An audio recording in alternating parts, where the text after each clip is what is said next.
So what you're looking at right now are three old school style integrated amplifiers. And today, I thought it'd be fun to compare these thick boys to one another. So here's the game plan. First, I'm going to go over some basic information with you all about these units, and then I'm going to lay down my thoughts on how I think they stack up to one another. So let's get this party started by going from left to right. On the very left-hand corner, we have the Yamaha AS1200. So this not only represents the entry into Yamaha's high-end lineup, it also is the least expensive integrated amplifier here at $2,800. Now look, I know that's a lot of money, but you really do get what you pay for here. It's a very well-made unit. It weighs 48 pounds. And check this out. When you look at it from the side, you'll notice that it's actually a little bit deeper than the other integrateds here. It's also the only one that uses wood panel siding. You can buy it in either a black or a silver finish, giving you at least a couple options. It uses a typical Class AB circuit and outputs a respectable 90 watts per channel into 8 ohms. So now let's look at the next integrated amplifier, which is the Luxman 550 AX Mark II. So this unit retails for a lot more money at $5,500 US. But when you look at it closely, you'll notice where the money is going because the build, fit, and finish is just on an entirely different level. Now, when it comes to power output ratings, this is where things get interesting because Luxman advertises this unit as being a pure Class A design that outputs 20 watts per channel into 8 ohms. When in reality, that's not 100% true. What it really is a Class AB integrated amplifier that outputs around 70 watts per channel into 8 ohms, with the first 20 being biased into Class A. Now, this is something manufacturers have been doing now for decades, and Luxman is of no exception. And then lastly, we have the Accuphase E480. So the E480 rests in the middle of the Accuphase integrated amplifier lineup. It is the most powerful unit here, offering 180 watts per channel into 8 ohms. And then it is also the most expensive at a price tag of, well, are you ready for it? $13,000 US. Whew. So if it's any consolation, it's incredibly expensive here in the United States, but in most other countries, it retails for a lot less money. For example, you can pick this up in Canada for a much more reasonable $9,000, which I think is exactly where it should be priced. Now, when it comes to build quality, it is definitely on a different tier from the other two, even if you can't necessarily see it on camera, because a lot of those differences boils down to what's under the hood in terms of the quality of the components used, the circuit isolation, and so on and so forth. Now, you may be asking, okay, Sean, well, why aren't you showing us this? That is a great question, and the honest to God answer is I wanted to, but as I began removing the chassis on the Yamaha and the Luxman, I'm going to be honest with you, I came dangerously close to stripping the screws, and I decided, you know what, as much as I like you guys, I am not going to risk damaging these expensive units just for the sake of this video. So that is going to conclude the short about section. If you want more information about these units, just click on the description box below. Otherwise, I think it's time to talk about how they compare to one another. So let's get to it. Okay, everyone, so this is how I'm going to break down this comparison. First, I'm going to give you all a general summary as to what each unit sounds like, and then I'll dive into more detail afterwards, because here's the bottom line. There's a pretty distinct difference in sound between an Accuphase, a Luxman, and a Yamaha. And it doesn't really matter how much money you have to spend because every product in their lineup takes on a general house sound, and you're going to notice it no matter where you are in their portfolio. So if you find yourself cross-shopping between a Yamaha, a Luxman, and an Accuphase, and you'd like to know which one would be best for you, this would be my general advice. So let's start off with the Yamaha. If you say you want a lively, energetic presentation, you want to make it sound like the performers are either right there in your room and or that you're sitting front row at a concert, the Yamaha is going to be for you because that's exactly what it's designed to achieve. However, if you're somebody who says, I want more of a transparent listening experience, I want it to be balanced and detailed, open and clean and dynamic, the Luxman is going to be your best choice. And it does it without ever being sterile or dry. And then lastly, we have the Accuphase. This is going to be for somebody who says, hey, look, I want to just come home, relax, listen to what I want to listen to, and enjoy a nice, pleasant listening experience, because the Accuphase takes on more of a warm and rich sound. So, as I said, there's a pretty big difference between them. So to summarize once again, Accuphase has a warm and rich presentation. The Luxman is more about detail and openness and dynamic output. And then with the Yamaha, we have more that lively and energetic presentation. Now it's up to you to determine which one you think would be best for your needs. So that's it with the general summary. So now I'm going to put the camera on a tripod and go over more of my detailed impressions with you all. Well, for those of you who actually care about such a thing. So let's get to that. Okay, so if you're still here, then I assume you're one of those people who want more information than just a short summary. And if that's you, then grab your favorite cup of coffee and get cozy because I have a lot of information to go over. So here's the game plan. I'm going to compartmentalize everything because quite frankly, I just have so much ground to cover. So first, I'm going to talk about what these integrated amplifiers have in common in terms of performance, and then I'm going to focus on their individual characteristics, how they compare and contrast to one another, and then to summarize what you get when you go from something like a Yamaha AS1200 all the way up to something like an Accuphase E480. So with all of that out of the way, let's begin by commenting on what these three integrated amps have in common in terms of performance. Because here's the funny thing. Even though they all have a distinctly different sonic character, they nonetheless share a couple of the same general virtues. So let's start off with their full sense of scale, particularly within the mid-range. And who doesn't like a full-bodied presentation? Especially to those of you who listen to rock and roll and classic music and other genres that really benefit from something that can give your music a more realistic sense of scale. And then next, let's talk about their cojones, because these amplifiers all have a very muscular presentation, and I think this is an important note, especially in the case of the Luxman and the Yamaha, because I'm sure there's people out there who are looking at the power output ratings and then they're looking at the price and they're going, man, can these expensive units even drive my loudspeakers? And odds are the answer is yeah, they sound way more powerful than the specs suggest. So unless you're in a gigantic room or you listen at crazy loud volumes, odds are they're going to work well for you. And then of course we have the Accuphase. That doesn't count because look, it should be able to drive most loudspeakers pretty well regardless of your situation.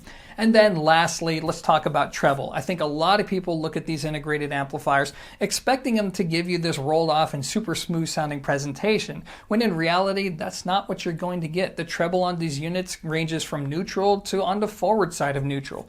And that leads me to each component's individual performance. So let's start off with the Accuphase E480 because quite frankly, it's closest to the camera lens. So the Accuphase E480, as I said earlier, this is a warm sounding unit. It's for somebody who says, hey, look, when I come home at the end of the day, I just want to listen to whatever music I want to listen to on whatever speakers it is I own. And I just want a consistent, pleasant listening experience. If that's you, then Accuphase is likely going to be your favorite among the group. Now let's go over its different tonal traits, because when it comes to the treble, it's actually not rolled off. Instead, it's pretty neutral, meaning that it's not really going to influence the high frequency response of your speakers. It'll let your speakers do their thing without too much interpretation. Now, of course, because of the tone controls, you can still influence the sound to taste, but out of the box in a neutral setting, the treble is more of an input-output situation. Where you hear this coloration, the warmth that I'm talking about, is within the mid-range. And I think it's so expertly done because it's not oversaturated in any way, shape, or form. There's just a little bit extra blossom there, just a little bit extra body to the sound. And I think this is intelligent voicing, especially when it comes to pairing up something like this to high-end speakers, which quite frankly could oftentimes benefit from this characteristic. The bass is strong, controlled, and really this integrated amplifier has exactly what you would expect from something in its price class. It does all the audiophile stuff while remaining easy to listen to. And that's why so many people love Accuphase. It's not just the build quality, it's the fact that all of these tonal characteristics make for something that's easy to pair up to a wide variety of speakers. In fact, it's almost difficult to imagine a set of speakers that would sound even mediocre on an Accuphase. But it's not going to be for everybody, right? There are some people I know that aren't big fans of Accuphase because they think the sound is a little too safe and just a little too warm sounding. And if that's you, well, now it's time to talk about the Luxman. So the Luxman 550 is interesting because when people look at it, they probably see the warm colored VU meters, they notice the Class A output rating, and they think, wow, it probably sounds big, warm, and lush and smooth, and that's not what you get. Instead, the Luxman is more like your classic audiophile piece. It's about transparency, about allowing you to hear your recordings for what they are, about effortless detail, especially micro detail, comes through just so cleanly through it, and it doesn't sound forced in any way, shape, or form. You have very clear and open sounding mid-range, tight and controlled bass, really strong dynamic output, and top end that's just a little bit lively. So this is for somebody who wants that clear, open presentation.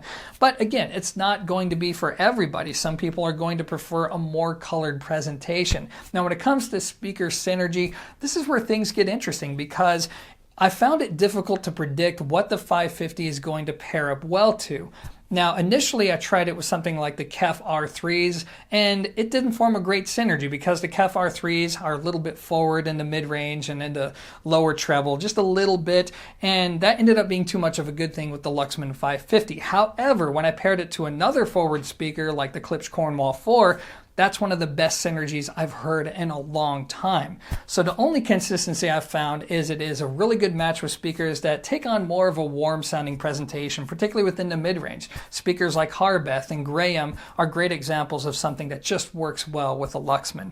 So now let's move on to the Yamaha. So of the group, the Yamaha definitely has the most overtly colored presentation, and that's on purpose. As per the engineer, they boosted the upper mid-range and lower treble to give the sound a sense of presence. They wanted to replicate the sound of a live musical event, and they also bumped up the upper bass in order to convey the same effect, to give you that more punchy bass response. And that, of course, is going to attract a unique type of listener. I call it the rock and roll sound, but really you can apply it to any genre of music you want. Now, when it comes to pairing up the Yamaha to different speakers, it's by far the most challenging in my opinion, because it's almost impossible for me to predict how it's going to pair up to different speakers. Obviously, I don't think it's the best match for speakers that have this brittle kind of forward sound, but you never really know. I think it's one of those products to where you actually build your system around the Yamaha versus the other way around. So that's going to be my take on the individual performance characteristics of these integrated. So now it's time to talk about what you get as you spend more money. So with the Yamaha, as I just said, it has a very distinct sound to it. And on an individual level, I think it represents a very good value. It is incredibly well made. In fact, at its price point, I don't know of any other large manufacturer that has something that can compete with it directly. Now, when it comes to sound, obviously there really is no such thing as best. Everything leverages itself out well. So the reason why you buy a Yamaha is because you want that Yamaha sound, because nothing else at the price really delivers it. But what happens when you spend more money? So let's talk about the Luxman. There's a pretty big difference between them, not just in terms of build quality, but in terms of sound quality, because when you step up to the Luxman, now you're getting a whole new level of refinement and detail retrieval. Again, it sounds effortless. You get a much cleaner sounding mid-range. The bass is tighter. It's more controlled. The sound is more dynamic. It's just better in pretty much every way. The compromise is it doesn't quite have that lively sound, that energetic sound that Yamaha has, but you will notice a pretty big jump in overall quality, the things that audiophiles listen for when you go to the Luxman 550.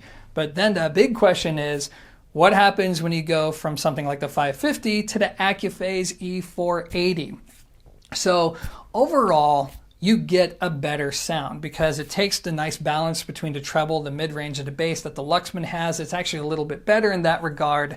It's going to be just as detailed, but not as in-your-face about it. The mid-range is, in my opinion, going to be just as clean, if not a little bit more natural sounding due to that fullness that it gives to the music and that warmth. Then you have bass that's just a little bit stronger, while at the same time being a little bit more controlled. It just gives you pretty much more of everything, but it still doesn't have quite that same squeaky clean sound that you get from the Luxman. So that's going to be the major compromise there. But otherwise, yes, the E480 is the better sounding unit, as it should be given its price. But as I said earlier, that doesn't mean it's going to make everybody happy. It still has its own distinct sound. Now, subjectively speaking, I know I can't end this video without at least going there. If I had to choose one to live with, of course, it's probably going to be the E480, because not only do I prefer the sound of something that has more of a warm and rich tonal character, but it's something that I can pair up to pretty much any speaker and know that I'm going to get a consistently good listening experience. Whereas with the others, I have to be a little bit more careful with synergy, and oftentimes it's more like guesswork. However, if somebody told me I had to live with the Luxman 550 for the rest of my days, I definitely wouldn't complain. And I think the Yamaha is a screaming value. And the only reason why I wouldn't prefer it is because, well, quite frankly, I'm bougie. I'm used to the higher end stuff, right? So anyway, guys, I think that's about it. So why don't I go ahead and wrap up this video with my final thoughts. So look, I don't really have a whole lot else to say here because, let's face it, I just spent 15 minutes rambling on about 3 integrated amplifiers. So instead, what I'm going to do is I'm going to lay down my own subjective thoughts on these type of products, as well as give you my emotional reaction to them. Because here's the thing, I love old school style amplifiers. There's just something about them that's awesome. Big heavy metal cases with big transformers and big filter caps on the inside. And then on the outside you have beautiful casework with VU meters, physical tone controls, and other things available to the touch. It's just something that I vibe with. And I'm so thankful that products like this are available today in 2021, especially as the market trends further towards compact high-tech pieces. But this does beg to question, how much longer can pure analog solutions like this continue to thrive in the market? I mean, sure, they're selling well now, but how are they going to do in 5 years from now or 10 years from now? I predict there will come a point to where companies like Yamaha, Accuphase, and Luxman will have to pivot around and begin including the features that most people expect from hi-fi products nowadays, especially when they're spending thousands and thousands of dollars.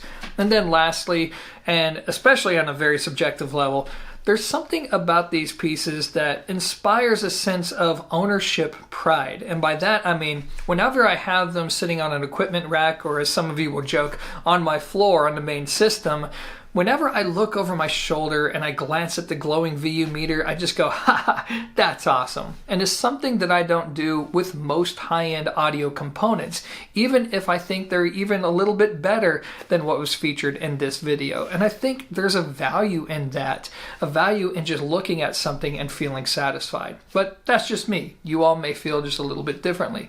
Anyway, that is going to be my final take on these products. Definitely not for everybody, but I think those who get them will really love them. So hopefully you found this video entertaining, possibly even informative. Either way, I appreciate you tuning in, and until next time, take it easy, enjoy the music, and peace.